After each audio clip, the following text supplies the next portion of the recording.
38. The explosion could be heard as far away as the Dest headquarters. Takuda had received a report that the mercenary mechs had passed his location at dawn, but he hadn't followed them, assuming they were moving to another enclave as part of some deal. Now he could hear the chatter of Tatate voices outside his door. The curtain of the command post was swept aside as Parker DeVood burst in. "There's a lot of shooting at Osio, Commander. They must really be tearing the place to pieces. You can feel the force of the explosions through the ground. Could be a full-scale attack." "But why Osio?" Takuda asked rhetorically. "They've never attacked the Osio before. Until now, they've always hit the Amatukaze, and always with the ground forces. They've never attacked an enclave. Something's changed." The two men pushed outside to find the camp in a state of confusion.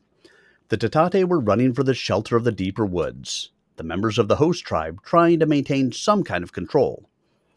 Over the thundering sound of hundreds of running Tatate feet could be heard the screeching of those in search of something. Takuda watched in amazement. Why, he wondered, were people in panic always interested in getting to the other side of the area?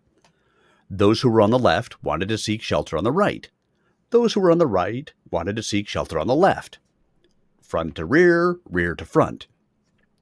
It never seemed that those in one area were willing to seek shelter there. And why were the children always separated from their mothers by the greatest distance at the moment of panic? The desk commander stood and watched. At last, the scattering Tatate reached some kind of stasis, and the movement came to an abrupt halt.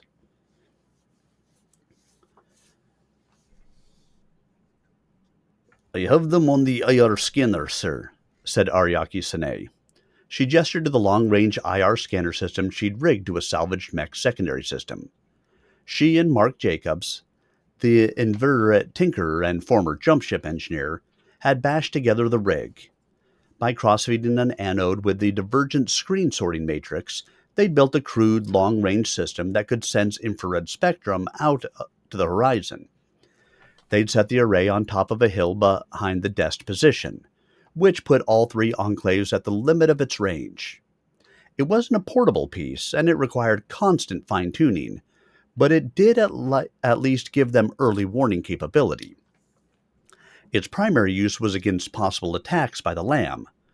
With the Lamb's top speed of 900 kilometers per hour, it could be on them from the city in 5 minutes or less. Not much time to react, but certainly better than nothing. Sine swung the screen down so that Takuda could see the developing action. Amorphous glowing dots. The mechs were faintly visible on the screen. The blast of the PPC, obviously from the Panther, streaked the phosphorescence of the surface. Takuda stared at the display. The mechs weren't doing anything rational. They were just standing outside the walls of Osio and proceeding to blast them to rubble. He could see the outline of the destroyed target still pulsating with heat from the beating they were taking. The Lamb was in its mech mode, stalking back and forth in front of the walls. A great section of the outer works leaped into relief as the laser hosed down a section. The mechs weren't even attempting to enter the city. "Looks like they're selling something to the OCO," mused DeVood. "I'd say they're trying to convince them to be good boys in the future. I wonder what got them so bent out of shape." Nothing did," exclaimed Takuda. "You were right the first time, Parker. They're selling something. Look, none of the Usogumo forces had moved. Not a sign of them anywhere. The mechs are just out demonstrating their wares. They're looking for another bidder. They're up there advertising their abilities." He stepped back from the screen and shook his head. "This could be unfavorable. We know that there are bidders in the other enclaves. Some of them have already approached us. Vost and his people are trying to see what they can do. Unfavorable. Unfavorable for all of us." Takuda knew that he wasn't the only one among the Dest group who'd been tapped for a deal. Knight and Arsenal had reported being contacted by humans who'd offered to hire them to fight for one or more of the enclaves. He also knew from talking with Sine that at least one group was willing to freelance the situation. Evidently, Vost was beating the brush to see what else he could scare up. A bidding war was about to start, and the losers would be ground to pieces by the winners. "We've got to stop them," exclaimed Takuda, punching his right fist into his left palm. "If Vost accomplishes what he set out to do, the whole situation will be out of control. Vost goes to the highest bidder, and he can hold all the enclaves hostage. It will set everyone against everyone else. It's the perfect mercenary environment, Mr. Davoud," he said, turning toward his aide. "Call up the locusts. Let's see what we can do to slow them down." 10 minutes later, the two locust mechs strode into the clearing around the command bunker, the Tatate scampering and scurrying around them, oblivious to the danger of being squished by the foot of a 20-ton mech. Goodall and Jacobs opened their emergency hatches and looked down at their commander, both pilots grinning with excitement. This was the first time they'd been in action since the disastrous attack by the combined Usagumo mech force more than a week before. Jacobs was confident of his ability to control and fight his locust, and happy that now he'd get the chance. They debated whether to train Busteau up to operational standards, but Goodall had finally convinced Takuda that Jacobs was the best choice. Busteau had other duties, responsibilities, and assets that Jacob could not duplicate. Now Jacobs was ready for a demonstration of what he had relearned. All the old training gained so long ago from his father would be put to the test. The last thing Goodall had said to him before closing down the hatch had been the time-worn reminder to mech pilots. There are old pilots, there are bold pilots, but there are no old, bold pilots. Jacobs had shrugged off the injunction and fired up the 160 LTV fusion drive system. There was a sudden roar at the edge of the clearing as the machine churned its way into the tiny space. Exhaust fumes and steam boiled from the device, and its wheels flayed the ground, throwing up great clods of dirt. The thing rumbled to a stop between the two mechs. Panting and wheezing, it stood there trembling like a wet dog. The hatch opened, and out popped the grinning faces of Parker Davoud and Topi. "I brought reinforcements!" shouted Davoud above the whoosh and whine of the engine. "Topi and I have been working on it ever since she stole it from the Usagumo. Not much firepower, but Sine can give us a missile launcher for the top. She can even come along to fire it. And Johan, too, as a sniper. You never know when one really great shot might make a difference." Takuda stared in amazement. He had forgotten all about the vehicle that Knight had used in his escape from Usagumo. There was no way it could be of any use in the upcoming fight. It could only make the casualty figure on the death side that much higher. He shook his head in disbelief and as a negative response. "I cannot allow it," he said to the sorrowful Davoud. "It wouldn't add much to the fight." "Sure it would," said Davoud brightly. "They won't expect it, and we can get in close. We can do it. Really, we can. Please, let us try." Davoud looked around the assembled desk members. "We won't take anyone who doesn't volunteer." There was a chorus of responses from those around him. Everyone, it seemed, wanted to go. Better, reasoned Takuda, to send them out in something like this than to risk them out there as individuals. He nodded his assent.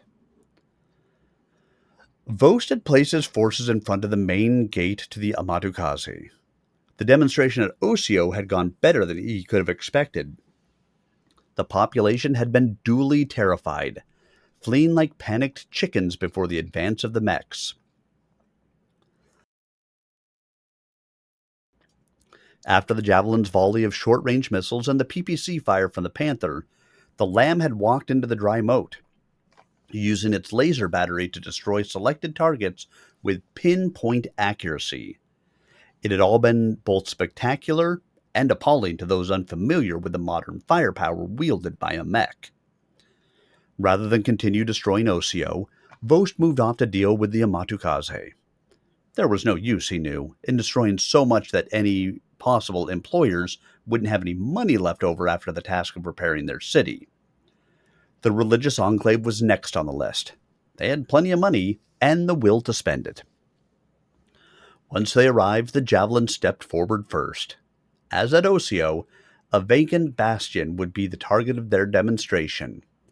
The main rampart was thick with people, and the white light vision screen showed the flash of religious artifacts. The first short-range missile smashed into the glacis, the explosion sending slabs of stone scything through the air. Vos watched with satisfaction as he settled back into the command seat and waited. The screech of the intruder warning klaxon suddenly broke his short-lived reverie. He glanced at the secondary screen to see where within the enclave a hostile force had been detected. At first, nothing. Then he saw it, a series of 3 IR signatures approaching from the rear. The desk team had come out to play. Vos snapped a series of orders over the comlink, and his people turned away from the walls of Amatukaze. They had range and firepower over the advancing desk forces, and he planned to use both. The land would again be grounded over the strenuous protests of Seagroves, but fuel for the jet propulsion unit was still a problem, and they currently had no need for the additional speed and maneuverability of the airborne version of the mech. Better, thought Vost, to just slug it out on the ground. Takuda's 2 locusts had been counting on surprise to getting close enough to do damage before the mercenaries' armor and the volume of fire could turn the tide against them. But the moment Goodall had cleared the edge of the woods and had the enemy mechs on her IR screen, she saw that the Javelin and Phoenix Hawk were moving toward her instead of facing the walls of the Enclave. The Panther outranked the Locust 2-1, which gave the Locust scant hope of doing significant damage to the mech before the others closed. The Locust was a light mech that relied on speed and surprise. When surprise lost, its only hope was to move fast and keep moving, hoping to throw off an enemy mech's targeting computers. The great advantage of the battle mech, commanded by an experienced pilot, over the circuitry of the computer was that the human was completely unpredictable. But as the range dropped, there came a time when a mere point-and-shoot system was deadly. No matter how erratically the Locust moved, the Panther would be able to bring the heavy PPC to bear before the Locust could reach its maximum range. Then it was all over for the Locust. Goodall called for a swift retreat. Though she was able to make the transition from attack to retreat in a single step, Jacobs was not so swift. Whether it was inexperience or foolhardiness made no difference. Before Jacobs could swing the mech behind the trees, the Panther PPC caught the light mech square in the torso. A fountain of incandescent armor boiled off the front of the smaller machine, and the Locust staggered backward under the ferocity of the hit.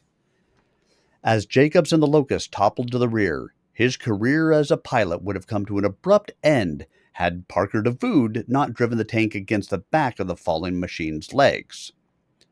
The shock of the PPC hit and the weight of the tank twisted the Locust completely about, and by the time Jacobs regained control of his staggering mech, he was headed in the right direction. He jammed the throttle against the forward stops, and the Locust bounded off into the woods, dripping molten armor and trailing servo coils.